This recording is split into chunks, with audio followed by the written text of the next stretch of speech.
কোথায় যাচ্ছ? ঘুরতে যাচ্ছ? কার সাথে? দাদুর সাথে? না, আম্মুর সাথে আর আব্বুর সাথে। হ্যাঁ হ্যাঁ হ্যাঁ। তোমার নাম কি? মেহজাবিন। মাশাআল্লাহ। চলো।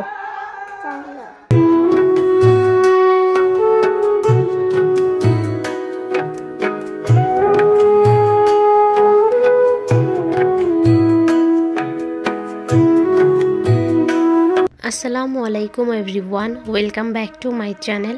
নতুন একটি ভিডিওতে আপনাদের সবাইকে স্বাগতম। আশা করছি আমার আজকের ভিডিওটি আপনাদের কাছে অবশ্যই ভালো লাগবে। তো আজকে বিকাল বেলায় আমরা একটু বাইরে যাচ্ছি জাস্ট ঘুরতে। তো তাসনুভা অনেক বেশি খুশি। আসলে ও তো এখন সব কিছু বুঝতে শিখেছে, দেখলে সব কিছু মনে রাখতে পারে, বড় হয়ে গেছে অনেকটা। এখন হচ্ছে ও ঘরে তেমন বেশি থাকতেই চায় না, শুধু বাইরে ঘোরাঘুরি করতে চায়। তো এখন আমি যেহেতু অসুস্থ, এজন্য অনেক দিন হয়েছে কোথাও ঘুরতে টুরতে যাওয়া হয় না। আগে তো দেখা গেছে মাসে 2 বার হলেও একটু বাইরে গেছি, ঘোরাফেরা করছি, বাট এখন আর তেমনভাবে ঘোরানো হচ্ছে না। আর শীতও এসে গেছে। শীতের সময়, সন্ধ্যার সময় যে অ্যাম্বিয়েন্সটা থাকে শহরে আর কি, এটা কিন্তু দেখতে অনেক বেশি ভালো লাগে। তো আজকে হচ্ছে শুক্রবার ছিল, আর বেশ কিছুদিন ধরে আবার টুকটাক কিছু খেতেও ইচ্ছা করতেছিল। এই জন্য তাসনুভার বাবা আমাদেরকে বলল, তাহলে চলো আজকেই আমরা ঘুরে আসি আর একটু খাওয়া দাওয়া করে আসি। এই সাথে তাসনুভারও খুব সুন্দর একটা সময় কাটানো হয়ে যাবে আমাদের সাথে। আর আমাদের প্রতিটা বাবা মারই উচিত আসলে সন্তানের সাথে ভালো ভালো কিছু সময় কাটানো, কারণ একটা সময় পরে আসলে ওদের চাহিদাটা এভাবে থাকবে না, আর আমাদেরও এভাবে ওদেরকে পাওয়া হবে না। তো এখন যে সময়টা ওদেরকে পাচ্ছি, এটার মূল্য দেওয়া, এটার গুরুত্ব দেওয়া। তো আলহামদুলিল্লাহ আমাদের সামর্থ্যে বা আমাদের সময়ে আমরা যতটুকু যা পারি ততটুকু করার চেষ্টা করি। তো যাই হোক, এই যে আমরা হচ্ছে চলে এসেছি, এখন দেখতেই পাচ্ছেন সন্ধ্যার সময়। তো আমরা সন্ধ্যার পরেই হচ্ছে বাসা থেকে বের হয়েছি, কারণ শীতের সন্ধ্যাটা দেখতে চাই। শীতের সারা দিনটা আর কি অতটাও উপভোগ না করলে সন্ধ্যাটা কিন্তু খুব ভাল লাগে।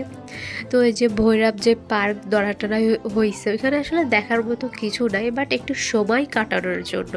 আমরা তো কিছু দেখবো না বা কিছু দেখার কোনো ইচ্ছা এখন না, একটু ভালো একটা সময় আমাদের স্মৃতি হয়ে থাকবে, সেটার জন্যই এখানে আসা। আর আমার ভয়েসে আমি জানি না আপনারা বিরক্ত হচ্ছেন নাকি, কারণ কথা শোনা যাচ্ছে নাকে নাকে। আমার ঠান্ডা লাগছে প্রচুর, নাক পুরো বন্ধ হয়ে আছে, তার ভিতরে স্টিল আমি ভিডিও কন্টিনিউ করতেছি। তো এইখানে ভৈরবের যে ভৈরব নদীটা রয়েছে ছোট্ট একটা, ওই নদীতে না নৌকা চালাচ্ছে, যেটা দেখে আমার ভাল লাগছে, আর আমিও উঠতে চাইছি। তাসনুভাও বলতে চায় হ্যাঁ উঠবে। তোর বাবাকে বললাম তাহলে আমাদেরকে উঠাও। তো যেহেতু তাকে বলছি আর সে কথাটা রাখবে না, এটা তো হতেই পারে না।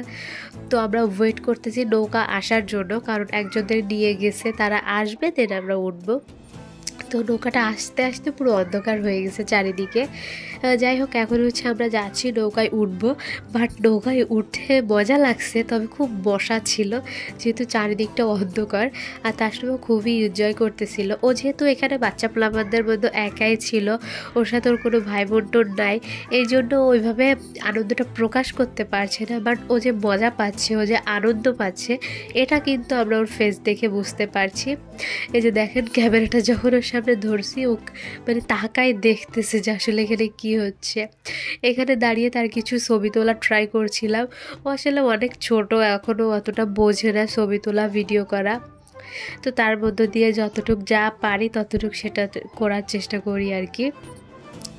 এই ডিটেলসের একটা পুরো ব্লগ আপনারা আমার চ্যানেল SR রাবেয়াতে পেয়ে যাবেন, সেখানে পুরো ডিটেলস আছে। আর এই যে দেখেন আমার মেয়ের কাণ্ড, এখানে এসেও মাটি বালি দিয়ে খেলা শুরু করে দিছে। ওর বাবা বসতে দিবে না বলে ও রীতিমতো কান্না শুরু করে দিছিল। আমি বলতেছি তারপরে ছেড়ে দাও, ও খেলা করুক, যাওয়ার সময় হাত পা ধুয়ে নিয়ে যাব। আমরা এখন হচ্ছে একটু খাওয়া দাওয়া করবো, তো যদি কান্নাকাটি করে তাহলে আমরা কিভাবে খাবো। তো যাই হোক, আজকের ভিডিওটি এ পর্যন্তই। সবাই ভালো থাকবেন, আল্লাহ হাফিজ।